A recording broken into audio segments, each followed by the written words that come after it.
Alright, what's up YouTube? So welcome back to the next portfolio update, and I just want to say thank you all for the support that has been granted to me. It really means a lot to me, and I hope that my support back to you all in the form of these updates, which you guys really seem to like, also goes a long way. I'm proud to say that my portfolio finally hit and broke over 100K.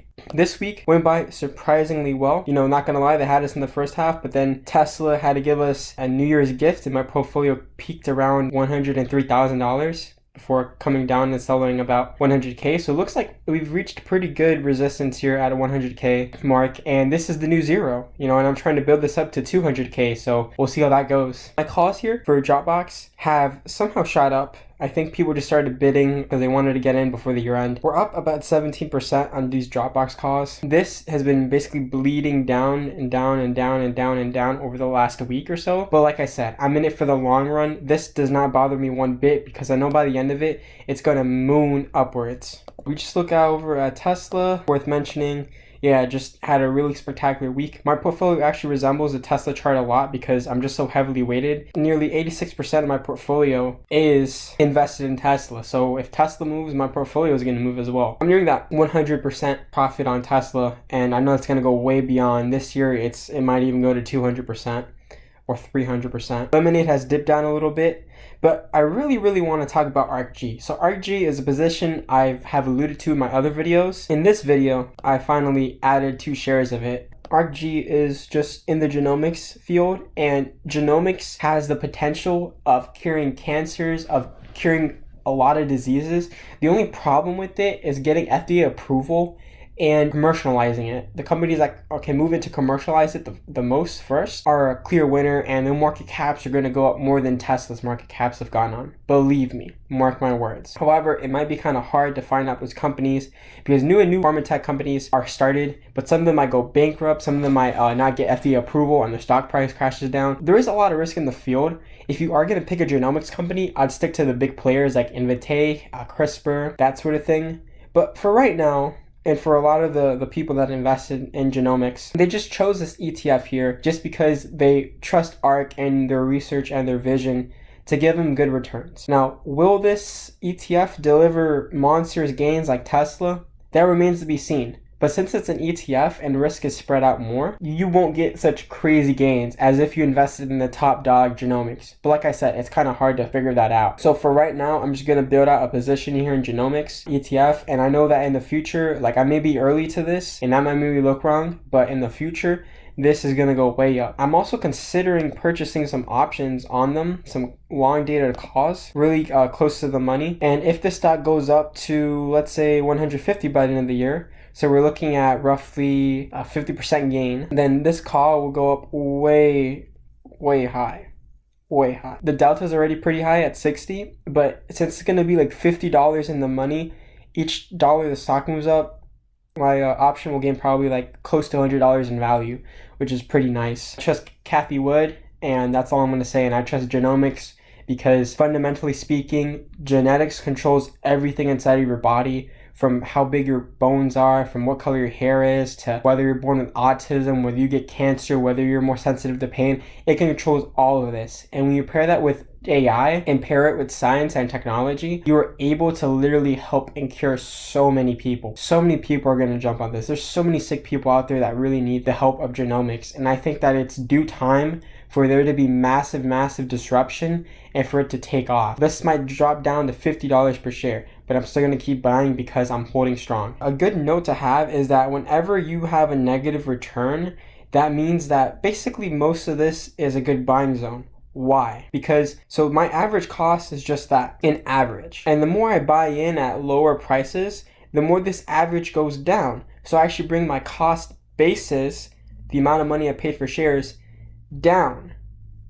And so if the stock ends up going up again, I end up making more money because of that. Whenever you buy into a position, let's say you buy into Tesla, and let's say the stock drops 10% the next day, just keep buying. Don't worry about it. Don't worry about it, because you should have strong enough conviction to weather through those storms. And at the end of the day, I'll show you guys a quick example. Last day, so my portfolio started up here, and I'm like, okay, well, hopefully we can finish off the year in the pre-market, and then it dropped down. So I literally was at 101K, and it dropped down to 100K. So I lost about $1,000 in the span of like an hour. Did I panic? No, I didn't care. Because I held through, because I have conviction, and I was rewarded. So I was at 103. And then it dropped down a little bit. It came back down. And then it flattened out and stabilized around here. So this is like kind of a wild roller coaster. And for other days, it's been even more of a wild roller coaster. Look at this. Like I was up, and I was down, it was up, down, up, down, up, down. But because I'm invested in Tesla and quality companies, I know that at the end of the day, the stock can go in circles, but it'll always end up above. And speaking of that, last but not least, I'm going to jump into what option I'm going to sell. So last week, I sold a lemonade option for $1,000. If I had waited to do so, when lemonade dropped a little bit, well, I shouldn't say a little bit, it dropped a lot on Monday. Yeah, it dropped down to like 109, and I sold it around here for $1,000. It eventually ended up recovering later on, but if I had waited, I probably could have gotten closer to $1,500. I'm happy with $1,000 passively for that week. That was awesome. I think I might end up selling an option that's close to that. Again, the same option. So we're gonna go sell put, and this is what I've been studying over the weekend. I sell this $800 put for the 123 strike price, I will collect, $800. I wouldn't actually mind selling this one depending on what happens on the market, since I'm comfortable entering lemonade at this price. Really, I'm comfortable entering at any price because I have conviction in the stock. If it dips down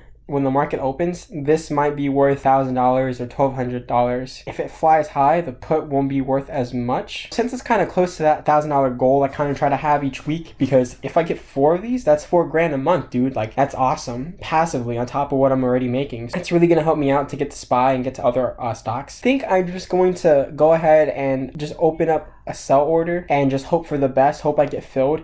The bid to ask is a bit too wide here, so I may not get into 800, but I'm going to hold strong, and hopefully it dips down a little bit and I'm able to get that $800. And the reason why I chose lemonade over CRISPR for this week is that the calls at the money are pretty good. So let's say that lemonade goes down, let's say, I don't know, to like 110, and I get a sign and I have to buy in at 123 per share. Since the premiums are pretty high here, if I go up, I could probably sell a call for $300, which is still pretty good in my book. It remains to be seen if that actually happens. I hope it actually does happen so that I can show you guys when the wheel goes wrong and how to go around it. And I'm planning on releasing a video walking through this wheel trade, start recording it on Monday when the market opens. I'll basically keep you all guys updated as to what my thought processes are. I mean, it might be kind of boring because it is a bit passive.